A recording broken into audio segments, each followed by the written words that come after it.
Cartas a un estudiante de Derecho del doctor Miguel Carbonell. Estás en Diego Futuro Abogado. Yo soy Diego y con gusto te sigo leyendo el libro donde nos quedamos en la carta séptima, interpretar y argumentar. A lo largo de toda la carrera tendrás que leer cientos o miles de normas jurídicas provenientes de un número importante de fuentes del derecho. Habrá algunas que sean fáciles de entender y cuyo ámbito de aplicación no suscite mayor debate, pero otras te supondrán verdaderos dolores de cabeza. Para empezar, porque, en ciertos casos, las normas jurídicas aplicables están redactadas con una pésima sintaxis, o, en otros supuestos, porque utilizan un lenguaje equívoco o alejado del sentido común. A eso tendrás que sumar las dificultades de comprensión del alcance de una norma cuando ha sido interpretada de distinta manera por dos tribunales. No es que quiera preocuparte, pero verás que la comprensión y aplicación de las normas jurídicas no es nada fácil. Con frecuencia, al terminar alguna clase o durante la exposición de una conferencia, me preguntan qué habilidad considero que es la más importante para poder ser un buen abogado. Mi respuesta es que la principal capacidad de un buen abogado es la de saber interpretar las normas jurídicas y, a partir de dicha interpretación, poder construir buenos argumentos que sirvan para resolver problemas concretos, ya sea dentro de un juicio, en una discusión parlamentaria o en una obra de teoría jurídica. En cada uno de esos campos, el judicial, el legislativo, el doctrinal y en muchos otros, se requiere una fina y aguda tarea de interpretación de la normatividad aplicable. ¿Cómo es que se puede aprender a interpretar y a argumentar jurídicamente? Debes tener presente que hay profundas diferencias entre la forma de razonar y argumentar de los profesores de derecho y la forma en que los abogados postulantes o litigantes realizan tales funciones. En las escuelas y facultades de derecho, los profesores tienden a realizar razonamientos abstractos, muchas veces vinculados con conceptos o con los valores que persigue todo ordenamiento jurídico, entre ellos la justicia, como lo veremos más adelante. Por el contrario, los postulantes deben defender los intereses de sus clientes en un litigio. Si quieren hacer bien su trabajo, deben guiarse por un razonamiento estratégico que les permita maximizar el beneficio para sus defendidos, o al menos atenuar los posibles perjuicios que les puede acarrear el juicio. Un litigante debe ofrecer no la que crea que es la interpretación más correcta, sino la que mejor favorezca los intereses de su cliente. Hacerlo de otra manera sería poco ético, ya que cuando se acepta la representación jurídica de una persona, de una empresa u organización, se deben utilizar todas las estrategias y herramientas que permite la ley, incluyendo las que están vinculadas con la interpretación más favorable para nuestro cliente. Como puedes ver, se trata de dos modos muy distintos de pensar sobre el derecho. Ninguno es más válido que otro. Los dos son importantes y deben tenerse en cuenta por quienes, como tú, se adentran en el conocimiento del mundo jurídico. No siempre la interpretación de una norma jurídica es difícil. Por ejemplo, el artículo 83 de la Constitución mexicana señala que el presidente de la República comienza a ejercer el cargo el 1 de diciembre y dura en el mismo 6 años. No parece que sea necesario ser un experto en derecho constitucional para poder comprender el alcance de dicha norma. Cualquier ciudadano podría interpretarla perfectamente e identificar en qué momento se ha violado, si fuera el caso. Pero ¿qué sucede cuando el alcance de lo que dispone una norma no es igual de preciso? Un ejemplo, el artículo 4 de la misma Constitución mexicana señala que toda familia tiene derecho a una vivienda digna y decorosa. Ahí empiezan los problemas. ¿Qué alcance debemos darles a las expresiones digna y decorosa? ¿Cómo se trasladan esos conceptos normativos a la vida real, al momento de saber si una vivienda en efecto cumple con lo que ordena la Carta Magna? Ahora bien, no pienses, a partir de lo que se acaba de decir, que hay casos fáciles, en los que no se requiere de ningún tipo de interpretación, y otros difíciles, en los que los juristas deben emplearse a fondo para poder dar con el sentido y significado de lo que establezcan las normas. No es así. En realidad, en todos los casos se debe realizar interpretación. Lo que varía es el tipo y dificultad de la interpretación que se hace. Se necesita interpretar, en un primer momento, para saber en qué casos estamos frente a una norma de significado claro. Ejemplo, el presidente dura en su cargo 6 años. y en que otros estamos ante una norma que nos lleva hacia interpretaciones difíciles. La vivienda debe ser digna y decorosa. La diferencia entre uno y otro tipo de supuestos también es objeto de interpretación y en todos los casos requiere de nuestra atención. Otra dificultad importante se produce en aquellos casos en los que además de la determinación semántica de las normas, se añade la batalla por principios morales o incluso religiosos. Aunque escucharás con frecuencia a lo largo de la carrera que el derecho es una ciencia pura, en cuya racionalidad no entran consideraciones morales o religiosas, lo cierto es que muchas de las normas jurídicas que nos rigen tienen un origen moral o religioso. Y en ello no hay que ver algo necesariamente malo, pues es un rasgo que comparten la mayoría de los ordenamientos jurídicos modernos. Cuando se escriben normas penales, civiles o laborales, se apela con frecuencia a convenciones morales o a pautas religiosas.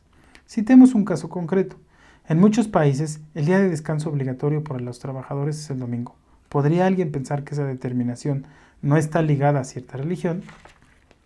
Hay temas, por ejemplo, en derecho constitucional, que además de la dificultad interpretativa, conllevan una cierta complejidad moral. Es el caso del aborto, de la eutanasia, del matrimonio homosexual, entre otros. El artículo 4 constitucional señala que cada persona puede decidir de manera libre e informada sobre el número y espaciamiento de sus hijos. Esa norma es suficiente para considerar que está permitido interrumpir voluntariamente el embarazo o bien permite que el legislador decida si el aborto debe ser castigado en cualquier supuesto. El mismo artículo 4 señala que la ley debe proteger el desarrollo y organización de la familia. En el concepto de familia, ¿se comprende a las parejas homosexuales o no?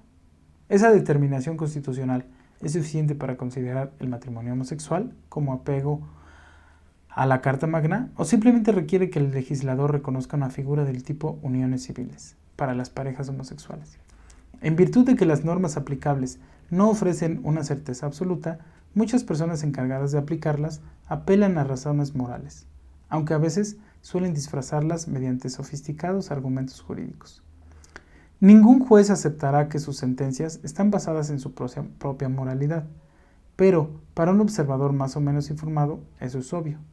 Hay casos en los que no es la moral, sino la ideología política o incluso la afiliación partidista la que determina el sentido de ciertos fallos. No pienses que esas calamidades suceden solamente en países con estados de derecho muy débiles, como es el caso de México. En otros, con mayor desarrollo, también se producen decisiones lamentables.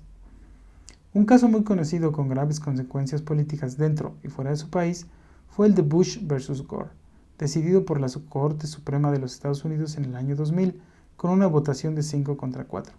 Esa sentencia le terminó dando la victoria electoral a George W. Bush, con los resultados que todos conocemos. Otro supuesto en el que se requiere de un tipo de argumentación sofisticado se da en los casos en los que puede haber confrontación o conflictos entre normas jurídicas. Por ejemplo, la Constitución mexicana señala en sus artículos 6 y 7 que tenemos libertad de expresión y de imprenta, pero también protege los datos personales y la vida privada. A veces los periodistas publican cosas que tienen que ver con la vida privada, alegando que ejercen la libertad de imprenta. ¿Hasta dónde llega un derecho y hasta dónde llega otro? ¿Es válido censurar ciertas informaciones de personajes públicos cuando realizan actividades propias de su vida privada? ¿Se puede informar sobre aspectos claramente personales de un político, un artista o un deportista conocido? Otro caso típico de conflicto se produce entre la libertad de expresión y el derecho a la no discriminación, previsto en el artículo 1 de la Constitución mexicana. Al ejercer la libertad de expresión, ¿podemos utilizar términos discriminatorios? ¿Está amparado por la libertad de expresión el chiste de un cómico que se burla de las personas que fueron exterminadas en el Holocausto?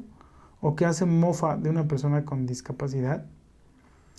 Aunque a primera vista tales expresiones deberían estar claramente prohibidas, por incidir directamente en el núcleo mismo del derecho a la no discriminación, lo cierto es que hay una buena cantidad de casos difíciles en los que es muy complicado decidir si una expresión está o no amparada. Hay una distinción importante de la que debes estar advertido para poder desarrollar de mejor forma las interpretaciones propias de cualquier trabajo jurídico. Una cosa es interpretar hechos y otra interpretar normas jurídicas. Los abogados desarrollan ambos tipos de interpretación, pero las técnicas para uno y otro son distintas.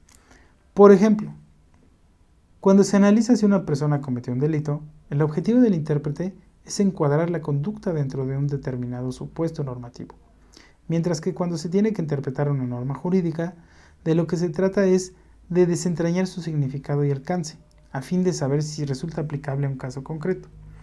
En un caso se analiza la conducta humana que ocurrió en la realidad, en otro se determina el alcance semántico de una disposición legislativa. Como puedes ver, se trata de dos operaciones interpretativas que, si bien pueden coincidir en un caso concreto, debes de realizar con técnicas hermenéuticas diferenciadas. En Estados Unidos y en otros países se ha debatido con intensidad sobre la forma en que deben ser interpretados documentos jurídicos que fueron expedidos hace tiempo. Recordemos que la Constitución norteamericana es de 1787 y apenas ha sido reformada en 27 ocasiones. El paso del tiempo evidentemente le ha pasado factura. Por eso es que hay quienes defienden que la Constitución debe ser interpretada como un cuerpo normativo vivo, the Living Constitution, mientras que para otros lo que debe buscarse y preservarse es el sentido original que los autores quisieron darle a cada una de las cláusulas constitucionales. Normalmente la interpretación evolutiva ha sido defendida por los juristas y jueces más liberales, los que intentan desarrollar una protección más amplia de los derechos fundamentales, mientras que la interpretación llamada originalista ha sido defendida por los juristas y jueces más conservadores, los que defienden la pena de muerte, están en contra del aborto y de las acciones afirmativas, etc. El debate es interesante incluso fuera del contexto muy específico del constitucionalismo de los Estados Unidos, pues permite advertir la forma en que los abogados deben acercarse a los materiales normativos con los que trabajan día con día. La antigüedad de los textos legales no es algo que afecte solamente a las constituciones, sino a cualquier ordenamiento. Recordemos que en México sigue vigente un Código de Comercio expedido en 1890 y que muchas de nuestras leyes federales tienen más de 70 años de haber sido promulgadas. No es momento de entrar con detalle a los aspectos técnicos de los que he citado. Lo relevante es que sepas lo importante que es para todo abogado dominar las técnicas interpretativas y tener la capacidad de construir argumentos para resolver los casos concretos que en los distintos ámbitos del derecho se presentan día con día. La diferencia entre un buen abogado y un abogado mediocre está en buena medida determinada por la capacidad para interpretar bien y para construir argumentos. Por eso es que, desde el inicio de tus estudios, debes esmerarte para refinar las técnicas interpretativas y argumentativas. Yo soy Diego, estás en Diego Futuro Abogado. Si es que estás viendo aún este video en el 2019, si te gusta este video puedes compartirlo, darle like y si te interesara dejarme un comentario o darme una felicitación por la buena lectura, salvo dos errorcillos ahí, 2 palabras, me lo puedes dejar con toda confianza. Lo estamos viendo para la siguiente carta, que es carta octava, cuestiones éticas.